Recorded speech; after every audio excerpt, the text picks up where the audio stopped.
तो ये नरेंद्र मोदी जी और अमित शाह से मैं पूछ रहा हूं कि आप में इसमें आपका क्या रोल था, और रिटेल इन्वेस्टर्स के लिए पूछ रहा हूं।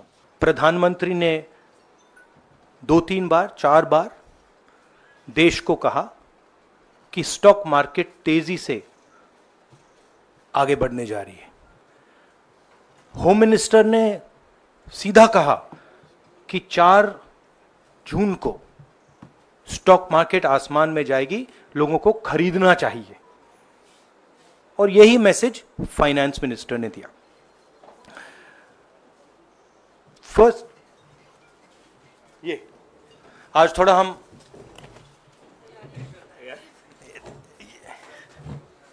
तो ये क्रोनोलॉजी है। अमित शाह कहते हैं बाय शेयर्स बिफोर 4 जून। 19 में नरेंद्र मोदी जी कहते हैं stock market will break records on June 4। फिर 28 मई को रिपीट करते हैं। 1 जून मीडिया झूठे एग्जिट पोल रिलीज करती है। बीजेपी का ऑफिशियल जो इंटरनल सर्वे था वो उनको 220 सीट दे रहा था। तो ये इंफॉर्मेशन बीजेपी के लीडर्स के पास था। इंटेलिजेंस एजेंसीज ने 200 और 220 के बीच में सरकार को बताया था कि उनकी सीट्स आ रही हैं। 3 जून को स्टॉक मार्केट सारे रिकॉर्ड तोड़ देता है, और 4 जून को खटाक से स्टॉक मार्केट अंडरग्राउंड चला जाता है। अगला स्लाइड दिखाइए जरा। ये देखिए 31 मई मैसिव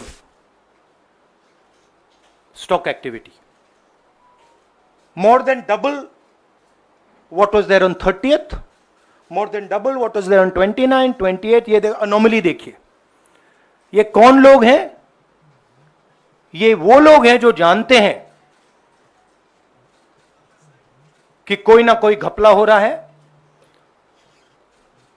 हजारों करोड़ रुपए यहां पे इन्वेस्ट हुए हैं, फॉरेन इन्वेस्टर्स ने इन्वेस्ट किए हैं, और उसके बाद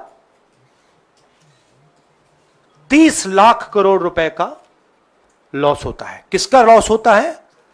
रिटेल इन्वेस्टर्स का लॉस होता है। तो ये जो आप देख रहे हैं हिंदुस्तान की स्टॉक मार्केट की हिस्ट्री का सबसे बड़ा स्कैम है, और इसके बारे में हम कुछ सवाल पूछना चाहते हैं। पहला सवाल, why did PM&HM give specific investment advice to the 5 crore families investing in the stock market? Is it their job to give investment advice? Second, why both interviews were given to the same media house owned by the same business group, which is also under SEBI investigation for manipulating stock market?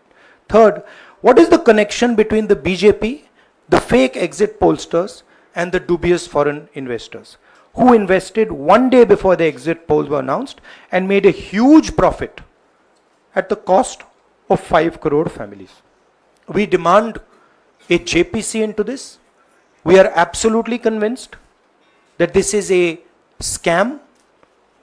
Somebody has made thousands of crores of rupees at the cost of Indian retail investors, and the Prime Minister and the Home Minister have given an indication to buy, and this is a criminal act. So we demand today a joint parliamentary committee to investigate this. मैं हिंदी में बोल देता हूं।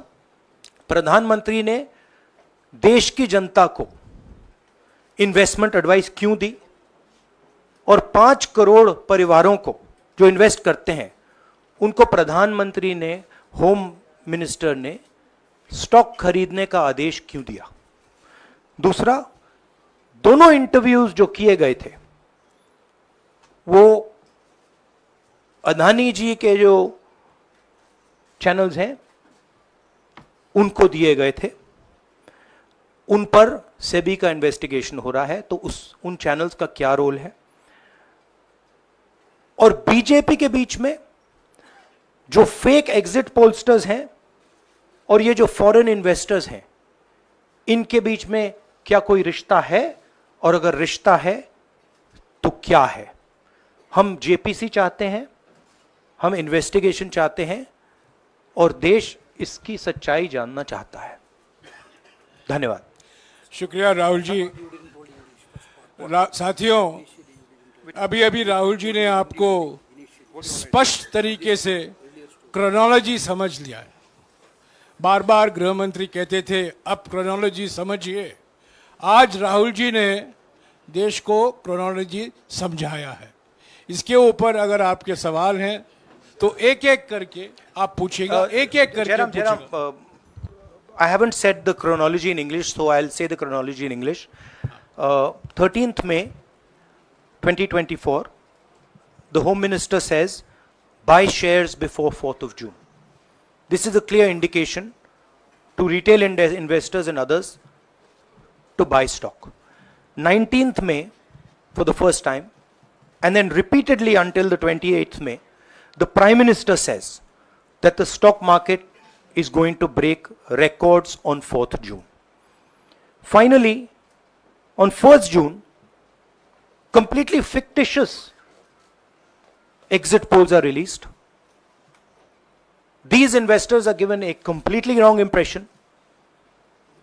And on the 3rd of June, as we all know, the stock market breaks all records and then crashes on the 4th of June. Whoever has made money as the stock market rose and also as the stock market crashed.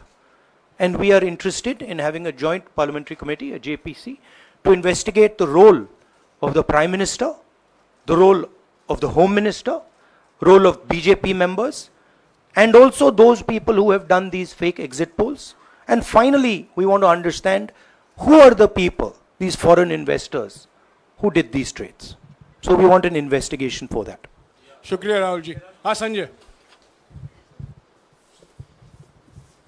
Rahul ji, इससे पहले भी आपने Adani issue पे JPC पिछली लोकसभा में मांग की थी, तो क्या आप चाहेंगे कि ये इशू और हिंडनबर्ग इशू दोनों कंबाइन हो और दोनों की जांच हो? ये जो इशू है, this is a broader issue than just the Adani issue. It is connected to the Adani issue, but this is a much broader issue. This is directly the Prime Minister of India, Home Minister, who are privy to data on actual election results, who have IB reports, who have their own data, who are advising retail investors to buy stock on the 4th. This has never happened before. And by the way, the Prime Minister has never commented on stock market before this. This is the first time the Prime Minister has commented, very interestingly, and multiple times, one after the other, saying that stock market is going to boom, stock market is going to boom, stock market is going to boom.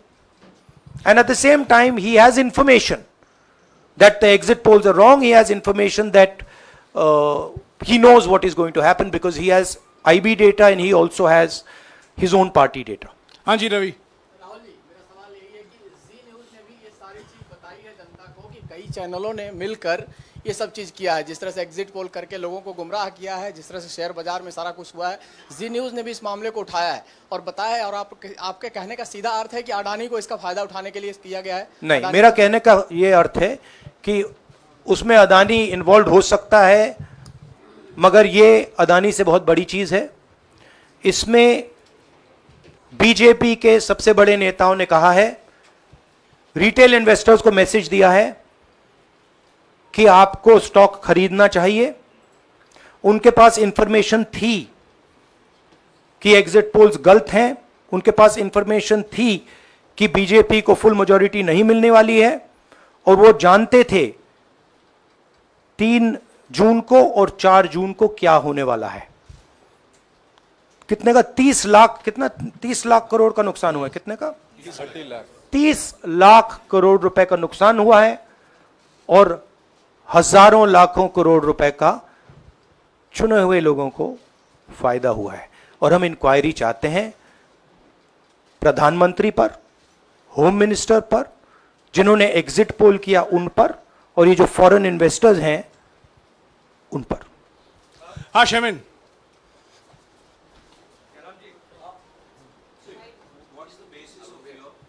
बहुत दूर है। 30 lakh crore loss of asset. How did you arrive at that figure? Do you want to explain? This is based on the value, market value of all the companies the day before the results came, and the market value of the stock market of all the companies at the end of the day on results. हाँ संजीव, एक minute Sanjeev. Rahul ji, you've talked about, are you alleging the involvement of the Prime Minister and the Home Minister? Yes. And whose money is it? Yes, Are you that, saying that it is what I their am money? saying. I am saying that people very high up in the BJP have carried out this scam. I am saying they had partners who carried out these exit polls. We would like to know if these exit polls were actually carried out, if people were actually sent out, and we'd also like to know the methodology of these polls. We'd like to understand who these investors are. We have some sense of who these investors are. So we are not just speaking out of the air. We are confident that if an investigation is done, interesting things will be revealed. And we think the Prime Minister and Home Minister are directly involved in this. हाँ Siddharth, companies की भी आपको लगता है जांच होनी चाहिए जिनके शेयर बहुत अप गए, जिनके सबसे ज्यादा शेयर खरीदे गए और जिनके शेयर उसके बाद में बीच में बेचे भी गए, तो उन कंपनीज का भी को भी इस दायरे में आना चाहिए, आपको लगता है? हमारा कहना है कि यहाँ पे बड़ा क्लियर है कि स्कैम हुआ है। प्रधानमंत्री ने डायरेक्टली कहा है, होम मिनिस्टर ने डायरेक्टली कहा है, इंडिकेट किया है जनता को कि स्टॉक मार्केट ऊपर जाएगी। होम मिनिस्टर ने तो साफ कह दिया कि खरीदना चाहिए। और जब प्राइम मिनिस्टर और होम मिनिस्टर और फाइनेंस मिनिस्टर ऐसी बात करते हैं तो उसका रिएक्शन आता है, लोग उसको बिलीव करते हैं। तो बिल्कुल क्लियर है कि इन 3 लोगों ने कहा है। यह भी क्लियर है कि इनको मालूम था कि रिजल्ट 400 का नहीं है, 300 का भी नहीं है। तो यह हम पता लगाना चाहते हैं। उसमें आप जो कह रहे हो वो भी शामिल है। राहुल जी, ब्रह्म प्रकाश दुबे, इंडिया डेली लाइव से। मेरा सवाल यह है कि जो आपने बताया है इतना बड़ा स्कैम है, पहले भी आपने कई मामले उठाए हैं, जेपीसी की मांग पहले नहीं मांगी गई है, तो क्या आपने कहा ये आपराधिक मामला है, क्या कोर्ट में जाएंगे या पुलिस में शिकायत दर्ज करेंगे? क्योंकि आप कह रहे हैं बहुत बड़ा घोटाला है ये। नहीं भैया, मैंने अभी आपको बोला हम जेपीसी डिमांड कर रहे हैं, इन्वेस्टिगेशन डिमांड। अगर नहीं मांगते तो पुलिस में, कोर्ट में जाएंगे? जो भी करना है करेंगे, बट हम आपको ये इंफॉर्मेशन दे रहे हैं कि ये जो हुआ है ये नॉर्मल चीज नहीं है। इसमें प्रधानमंत्री ने इंडिकेशन दिया है, होम मिनिस्टर ने इंडिकेशन दिया है, फाइनेंस मिनिस्टर ने इंडिकेशन दिया है, अदानी जी के चैनल्स के थ्रू इंटरव्यूज किए हैं, और फाइनली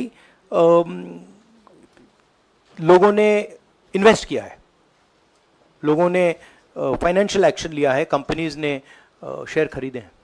इसी विषय पर, एक मिनट, इसी विषय पर, इस स्टॉक मार्केट घोटाले पर ही हम सवाल ले रहे हैं। मौसमी, इसी विषय पर कीजिएगा बस। एक मिनट, आ रहा हूं यार, एक मिनट। राहुल जी, एक करके आ रहा हूं यार।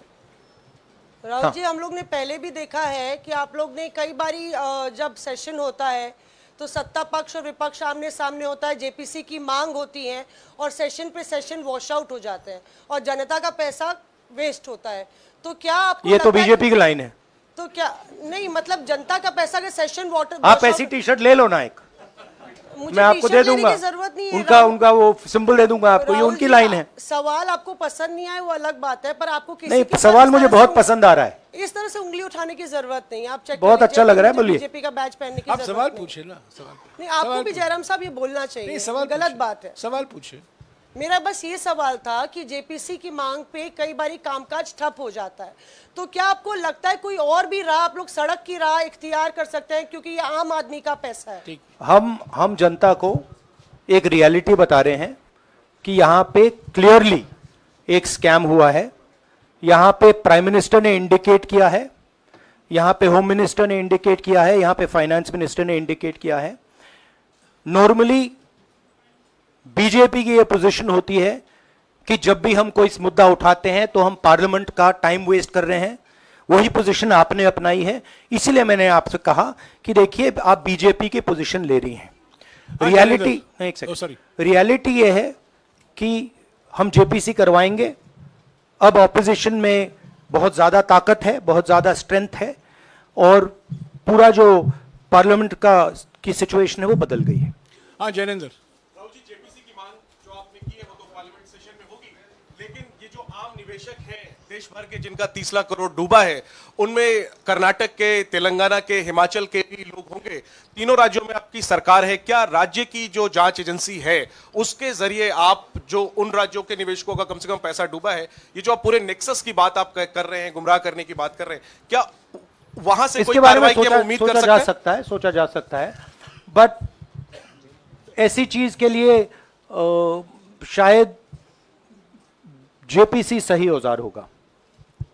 हाँ Ranjita, last question Ranjita, Mohit is asked, Ranjita यार आप पूछते रहे। मोहित चलो।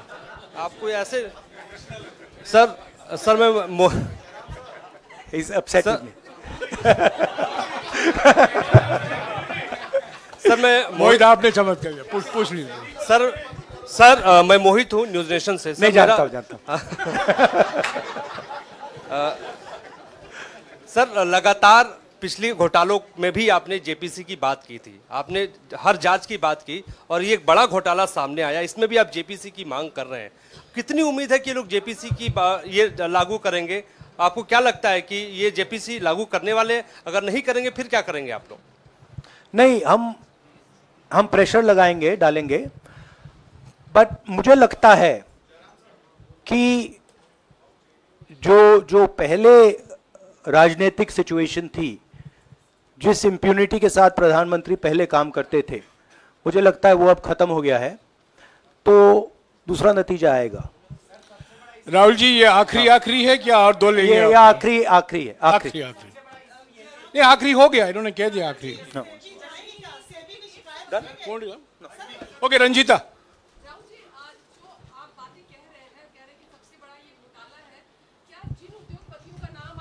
लेते रहे हैं, चुनावी जो रैलियां रही हैं उसमें भी और उसके बाद भी, क्या आप कहना चाहते हैं कि सरकार ने मदद की है उन उद्योगपतियों को और अमीर बनाने में? नहीं, मैं कह रहा हूं, मैं सिर्फ सरकार की बात नहीं कर रहा हूं, मैं दो इंडिविजुअल्स की बात कर रहा हूं। प्रधानमंत्री ने और हिंदुस्तान के सब रिटेल इन्वेस्टर्स जिनको नुकसान हुआ है, मैं आपसे बोल रहा हूं, आपको यह बात समझ आ जाएगी। आपका पैसा गया है, आपकी कमाई गई है, आपको नुकसान हुआ है, और इसमें करोड़ों युवा हैं जो ईमानदार हैं। तो नरेंद्र मोदी जी ने, अमित शाह जी ने आपको मैसेज दिया कि 4 तारीख को स्टॉक मार्केट आसमान छुएगी, और आपने उन पर भरोसा किया। मगर सच्चाई यह थी कि नरेंद्र मोदी को मालूम था कि 4 जून को स्टॉक मार्केट आसमान नहीं छुएगी, 4 जून को स्टॉक मार्केट का जबरदस्त नुकसान होने जा रहा है, क्योंकि उनके पास इंटेलिजेंस की रिपोर्ट थी और बीजेपी का जो इंटरनल असेसमेंट था 220 सीट का, वो उनके हाथ में था। तो मेरा यह सवाल है, और मैं आपसे इन्वेस्टर से कहना चाहता हूं कि आपको जो चोट पहुंची है, जो आपको दर्द हुआ है, वो चोट नरेंद्र मोदी जी और अमित शाह के बयान ने आपको पहुंचाई है। और हजारों करोड़ रुपए किसी ना किसी ने चोरी किए हैं, वो आपके जेब से गए हैं, रिटेल इन्वेस्टर्स के जेब से गए हैं। तो मैं चाहता हूं आपके लिए बोल रहा हूं, मैं आपके लिए बोल रहा हूं कि इन्वेस्टिगेशन होना चाहिए, पता लगाना चाहिए कि प्रधानमंत्री जी ने, होम मिनिस्टर ने आपको यह गलत इंफॉर्मेशन क्यों दी, और ये कौन लोग हैं, इन्वेस्टर्स जो हैं, फॉरेन इन्वेस्टर्स हैं, जिन्होंने इस दिन फायदा उठाया। ये देखिए ग्राफ है, ये रेड चार्ट जो है, इसको देख लीजिए। ये नॉर्मल ट्रेडिंग है, ये नॉर्मल ट्रेडिंग है, ये ग्रे वाली नॉर्मल ट्रेडिंग है, और ये जो ट्रेडिंग है ये अबनॉर्मल ट्रेडिंग है, ये 2-3 गुना है, और फिर ये हुआ है नुकसान। तो ये नरेंद्र मोदी जी और अमित शाह से मैं पूछ रहा हूं कि आप में इसमें आपका क्या रोल था, और रिटेल इन्वेस्टर्स के लिए पूछ रहा हूं, आपकी मदद के लिए, आपकी मदद करने के लिए पूछ रहा हूं, और इन्वेस्टिगेशन होगा तो आपके लिए होगा। धन्यवाद, शुक्रिया।